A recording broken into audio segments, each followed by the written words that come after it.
So I've had both genital and oral herpes for the past 11 years. I've got it in 2013 when I was 19 years old. I am now 32 years old. I have had over 25 partners since my diagnosis, and I've disclosed to every single one of my partners.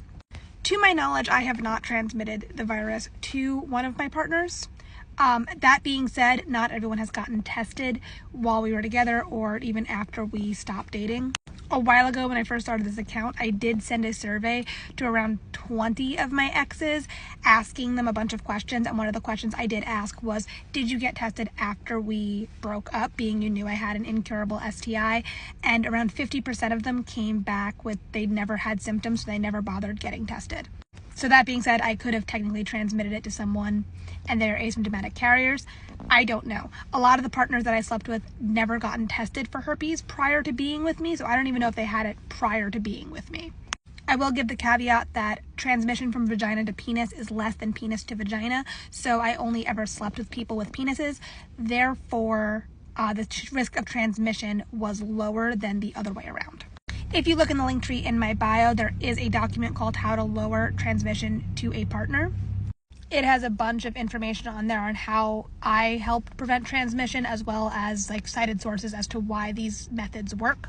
You can do things like take antivirals. Antivirals lowers the amount of outbreaks you have, as well as the amount of viral shedding, therefore also helping prevent transmission.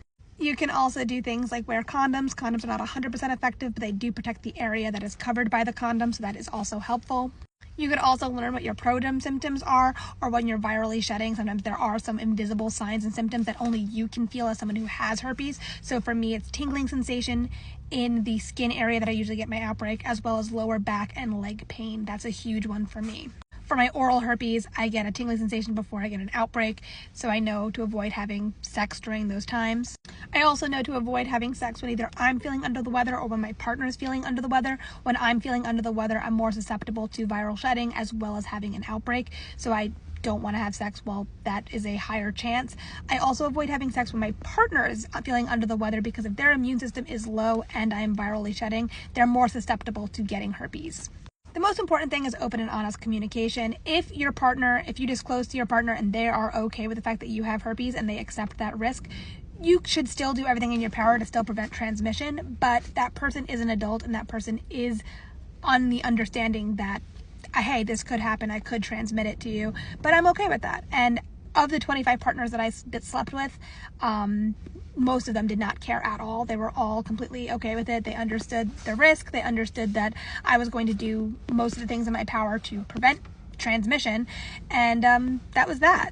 They are safer sleeping with you than they are sleeping with someone who's never gotten tested and does not know their status and does absolutely nothing to help prevent transmission or help prevent outbreaks. Hope this helps.